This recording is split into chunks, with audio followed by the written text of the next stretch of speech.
زمونږ د پښتنو بدبختي دا ده چې په اوړي کې راته دهشتګرد جوړېږي په جوارو کې، او چې کله جمع شي غنم راوخېږي نو بیا راته غله جوړ شي.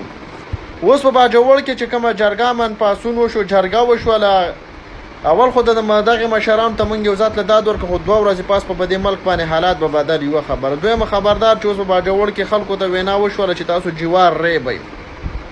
نو دې خلکو دغه جوار او دې غنمو ته کاته. اوس په دې خلکو دا جوار ورودې شو. دا ویډیو تاسو لږ غوندې وګورئ، بیا بحث کوو. فکر راغلی دی بقایا د دې هغه پیداوار ته تاسو په انتظار وئ چې دا وږی تقریبا رسېدلی دی. 2 ورځې 5 ورځې وې ما ته ورکړی دی. دا نن په دې کې موږ خاورې ورکړې دي، دې کې موږ اوبه ورکړي دي.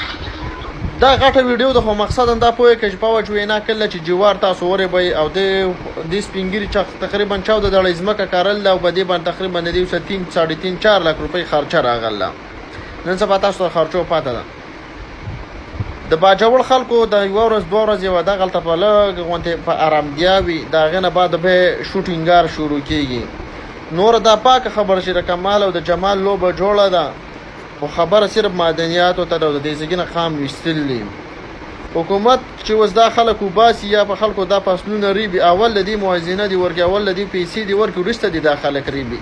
ځکه زموږ د دې ځګي پاسمانده خلک ته دغه یوې نوڼۍ رزق ته خلک دلته ناستې، یوې نوڼۍ رزق له خلک مسافرۍ لځي او هغه دیو په خلکو ورېبي، غنم وشي، غله ګډ شي په جمعې کې. په اوړي کې جوار راوخېږي، طالبان شي یاره وایي ګڼه ګوڼه ده، وایي طالبان دي، وایي جوار ورېبه. ټول عمر په باجوړ کې دا شی شوی، که کال نیم نه شي نو ټول عمر دا شی شوی. حکومت چې په اول دا جوار ریبي، اول دې ورله پیسې ورکړي، وروسته دې ورله خانه پرې ورېبي.